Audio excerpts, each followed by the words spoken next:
ஆகாதது எதுவும் இல்ல, உம்மால் ஆகாதது எதுவும் இல்ல. ஆகாதது எதுவும் இல்ல, உம்மால் ஆகாதது எதுவும் இல்ல.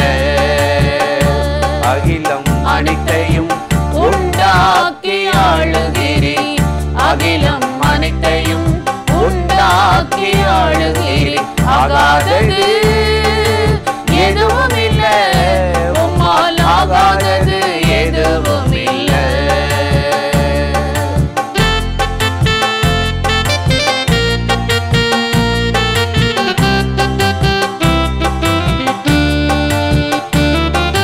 துதி செய்ய தொடங்கியதும் எதிரிகள் தங்களுக்குள் வெட்டுண்டு மடிய செய்தி.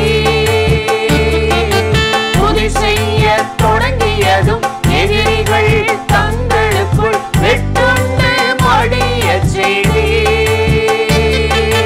உம்மாலாகும் எல்லாமாகும், உம்மாலாகும் எல்லாமாகும்.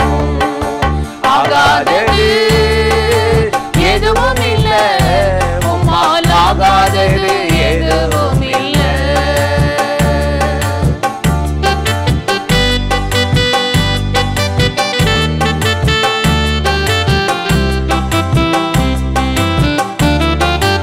அலங்கார வாசலிலே அலங்கோல முடவனென்று நடந்தானே இயேசு நாமத்தில். அலங்கார வாசலிலே அலங்கோல முடவனென்று நடந்தானே இயேசு நாமத்தில். உம்மாலாகும் எல்லாமாகும், உம்மாலாகும் எல்லாமாகும். ஆகாதது எதுவும் இல்ல, உம்மால் ஆகாதது எதுவும் இல்ல.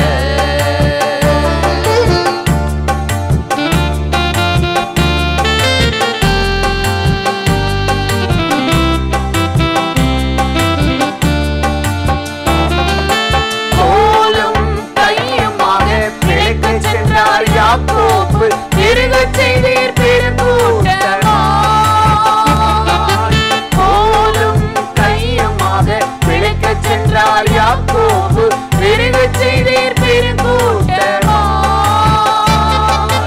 உம்மாலாகும் எல்லாமாகும், உம்மாலாகும் எல்லாமாகும். ஆகாதது எதுவும் இல்ல, உம்மால் ஆகாதது எதுவும் இல்ல.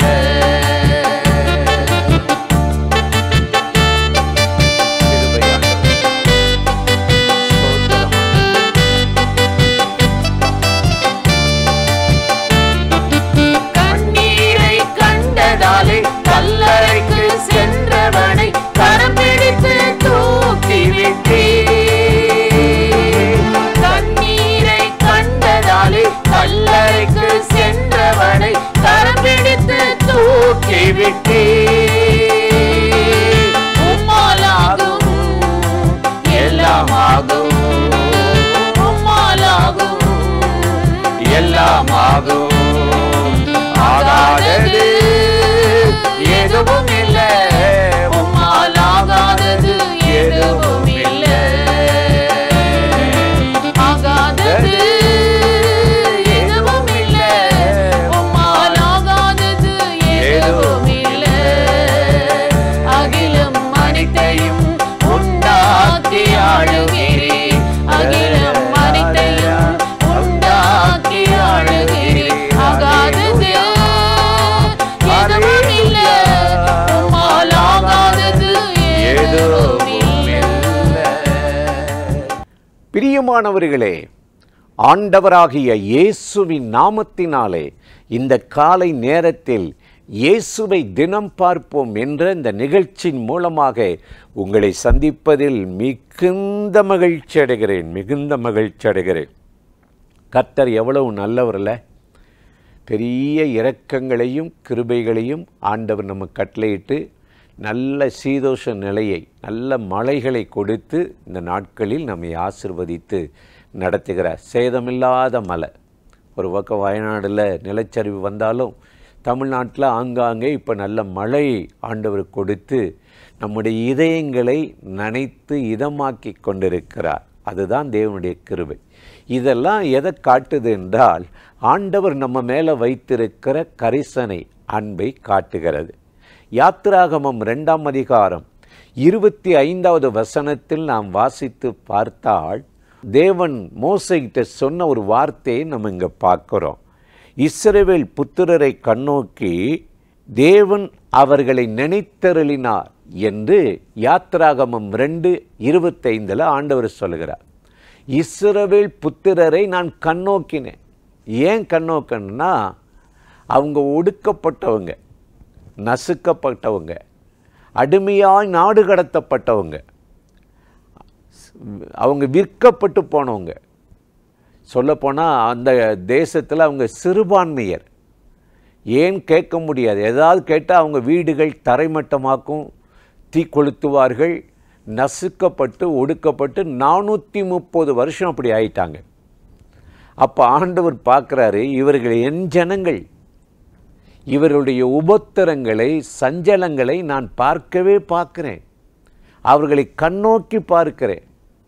ஆண்டவர் ஒவ்வொரு மனுஷனுடைய அனுபவம் அறிந்திருக்கிறார். ஒவ்வொரு மனிதன் உட்காருகிறதையும் எழுகிறதையும் அசைவுகளை அறிந்திருக்கிறார்.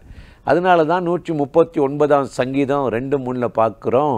சங்கீதக்காரன் சொல்லுகிறான், என் உட்காருதலையும் நான் எழுந்திருக்கிறதையும் என் வாயில் வார்த்தை உருவாகும் முன்னே என் நினைவெல்லாம் தூரத்தில் இருந்து அறிந்திருக்கிறேன். ஒவ்வொரு அணுவையும் அறிந்து நம்மளை கண்ணோக்கிற தேவன் நமக்கு வருகிற இக்கட்டுகள், வேதனைகள், சஞ்சலங்கள், பாடுகள், உபத்திரங்களை பார்த்து நம்மளை ஆசீர்வதிக்க போகிறார்.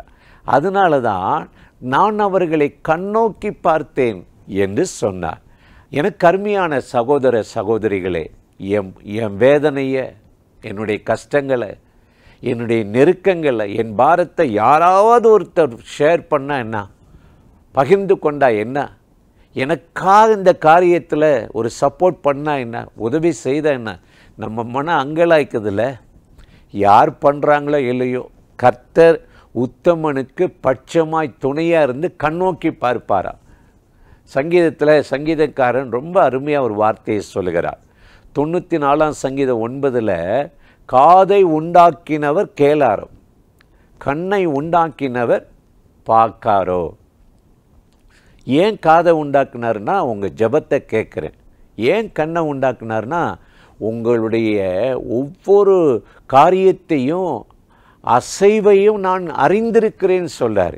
இன்றைக்கி என்ன அலைச்சல், என்ன வேதனை, எதில் போராட்டம், எதில் தடுமாறி, எதில் ஸ்தம்பித்து போய் மலைத்து செய்வதறியாமல் திகைக்கிறீங்களோ, அந்த காரியத்தில் இஸ்ரவேல் ஜனங்கள் முடங்கி ஒடுங்கி எதிர்த்து பேச முடியாமல் சிறைப்பட்டு போன தேசத்தில் நான் உங்கள் மேல் கண்ணோக்கமாயிருந்து உங்களை ஆசீர்வதித்து விடுவிப்பேன்னு சொன்னார்.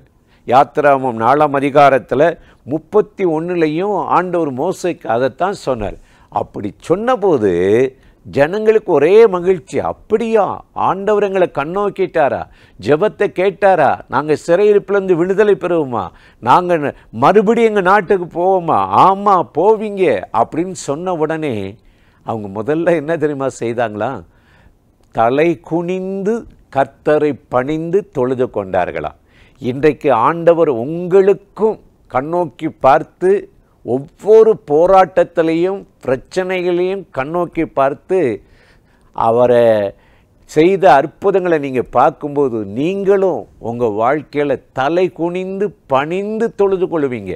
அதுக்கு தாங்க ஆண்டவர் இன்றைக்கு உங்களை கண்ணோக்கி பார்க்கிறார். அன்னாளுடைய வாழ்க்கையில் பல நாள் பிள்ளை இல்லாமல் சிறுமைப்படுத்தப்பட்டாள், கூட இருக்கிறவர்களால் மனமடிவாக்கப்பட்டாள்.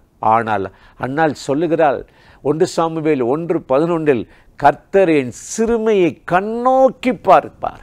என் சிறுமை கண்ணோக்கி பார்ப்பார். அதே போல கண்ணோக்கி பார்த்து ஒரு சாமுவேலை கொடுத்து தீர்க்கதரிசியாக அவனை உயர்த்தினது போல இன்றைக்கு இந்த நிகழ்ச்சியில் இணைந்து இந்த காலை நேரத்தில் கர்த்தருடைய வார்த்தையை கேட்கிற உங்கள் வாழ்க்கையில் ஆண்டவர் இந்த நாளிலிருந்து உங்கள் மேல் கண்ணோக்கமாயிருந்து உங்களுக்கு வருகிற வியாகுலங்கள், மனமடிவாக்குற காரியங்கள், தேவையில்லாத போராட்டங்களை உங்களை விட்டு அப்புறப்படுத்தி அவைகளுக்கு விலக்கி உங்கள் மேல் நான் கண்ணோக்கமாயிருந்து நடத்துவேன் என்று அவர் சொல்லுகிறார். அந்த ஆண்டவரை நீங்கள் ஒவ்வொரு நாளும் பற்றி கொண்டு வேதத்தை வாசித்து இன்னைக்கு என்னை கண்ணோக்கி பாரு, நீ நடத்துன்னு சொன்னீங்கன்னா இந்த நாளில் ஆண்டவராகிய தேவன் உங்களை அற்புதமாய் ஆசீர்வதித்து கண்ணோக்கி நடத்துவார்.